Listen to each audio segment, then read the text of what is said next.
Dagsana ang mga kapatid nating Novo Ecijano sa Will to Win homecoming ni kapatid host Willie Revillame sa kanyang hometown sa Cabanatuan City, Nueva Ecija.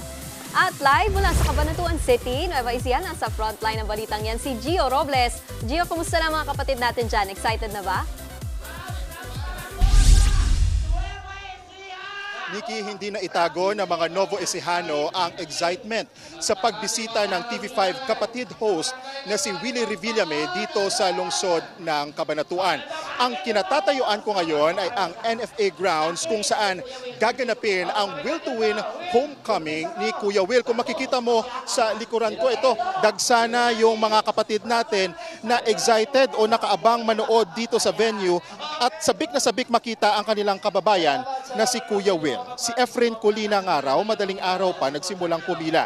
Kahit putol ang paa at naka-wheelchair, hindi niya raw alintana ang hirap at nakipagsiksikan pa sa mahabang pila. Matagal niya na raw kasing idolo si Kuya Will.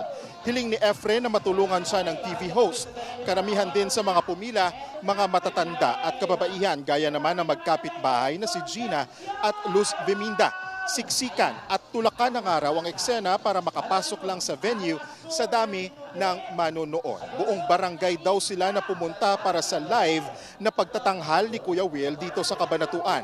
Simula kaninang tanghali, walang tigil ang last-minute preparations para sa Will to Win homecoming ni Kuya Will. Todo ensayo ang mga artist at dancer para sa kanilang performances na tiyak kagigiliwan ng mga manonood. Bukod sa entertainment, syempre, hindi mawawala ang mga papremyo ni Kuya Will gaya ng motorsiklo, washing machine, flat screen TV at kotseng pang negosyo. Mainit na sinalubong si Kuya Will ng mga Novo Ecijano. Mistulang fiesta ang homecoming ng TV host.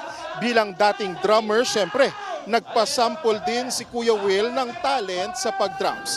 At nakapanayam nga natin si Kuya Will kanina, narito ang bahagi ng kanyang mensahe. Nagkaisa-isa kami para mapasaya yung ating mga kababayan dito sa Cabanatuan City. Dito ako nagsimula, lupang silangan eka nga kung tawagin.